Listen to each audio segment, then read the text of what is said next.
Oh, look, here comes Mr. Greedy. Hello, everyone. Hello, Mr. Birthday. Did I hear you talking about tea? Hello, Mr. Greedy. Yes, you did.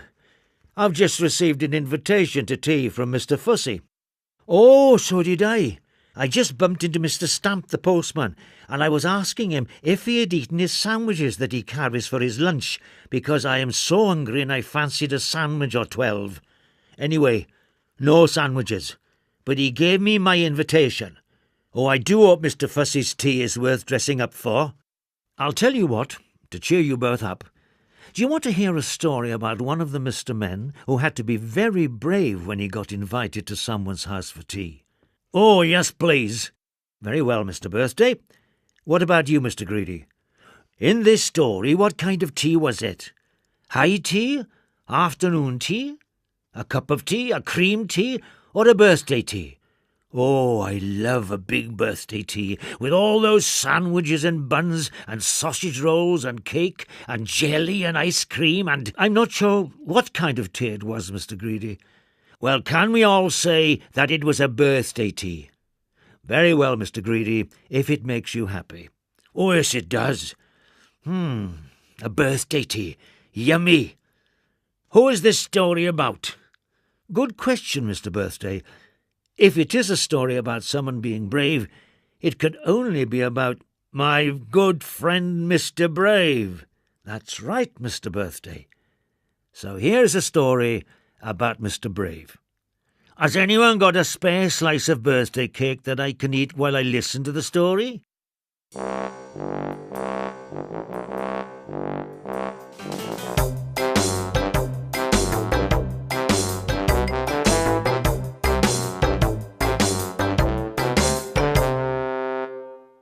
Mr. Brave by Roger Hargreaves. Mr. Brave is not as strong as Mr. Strong. He is not as tall as Mr. Tall. But that does not stop him being brave, as you will soon see. Now, last Tuesday, little Miss Bossy invited Mr. Brave to tea. "And don't be late," she shouted down the phone. It was a very stormy day, but Mr. Brave knew that little Miss Bossy's temper was worse. So he set off for little Miss Bossy's house, hurrying along as fast as he could, to be sure that he was not late for tea. Along the way he heard a cry for help. It was Mr. Messy. He had been blown into the river by the wind. Mr. Brave did not want to be late for little Miss Bossy, but being the brave fellow he was, he jumped in and rescued Mr. Messy. Wet right through, he hurried along the lane.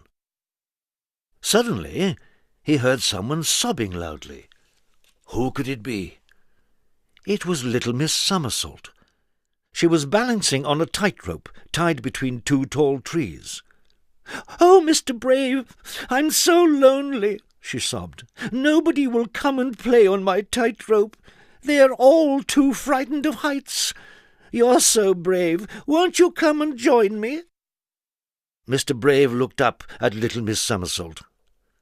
Then he thought about little Miss Bossy, but, being the brave fellow he was, he took pity on little Miss Somersault and climbed up onto the tightrope.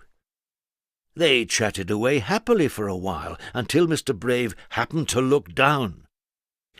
"Little Miss Somersault, look! The rope is going to snap. We're going to fall, and it's such a long way to the bottom. Oh, calamity! Oh, help!" he cried out in panic. "Be brave, Mr. Brave," said little Miss Somersault. And without more ado, she carried him safely back down to the ground. "Oh, thank you," said Mr. Brave with a sigh of relief. Little Miss Somersault said goodbye, and Mr. Brave was left on his own, shaking like a leaf. "I don't deserve to be called Mr. Brave. I was scared stiff. Thank goodness nobody knows my secret," he said to himself. And nobody does know his secret, or do they? Little Miss Trouble just happened to be passing and had seen everything, and what she had seen and heard had given her an idea. A very naughty idea. She grinned a mischievous grin. "Hey, come here, everybody! Come and see this!" she shouted at the top of her voice. Very quickly a large crowd gathered. "I have an announcement," announced Little Miss Trouble. "Did you know that Mr. Brave isn't brave at all?" "No, it can't be true," said the crowd all together. "It is true," said Little Miss Trouble, "and I'll prove it to you. Mr. Brave," she continued, "I dare you to walk across that tightrope." Mr. Brave looked up at the tightrope, and all the crowd looked up at the tightrope. Then all the crowd looked at Mr. Brave. Mr. Brave suddenly remembered something, a very important something. "Just look at the time," he cried. "I'm going to be late for tea at Little Miss Boss's. Must dash," he cried, and he ran off as quickly as possible. "Hooray!" cheered the crowd, and they all clapped and applauded Mr. Brave.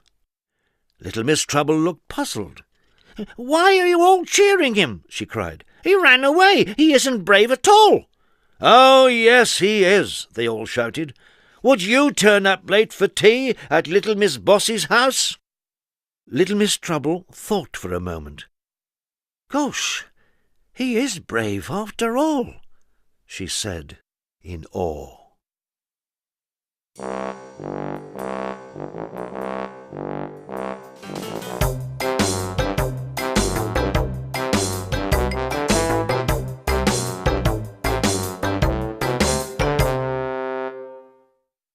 Well, I don't know about you, Mr. Birthday, but I think Mr. Brave has to be braver to risk arriving late for tea at Little Miss Boss's house than you have to be in dressing smartly to go to Mr. Fussy's house. You're right. I feel a lot better now. What about you, Mr. Greedy? Do you feel happier after listening to Mr. Brave's story? Oh, I wasn't really listening. I was thinking about all the food at Little Miss Boss's tea. Oh, I feel really, really, really, really hungry now. I'm going to have to go to the baker's and buy some cream cakes. About 20 should do it. Goodbye, and see you soon. Oh, goodbye, Mr. Greedy.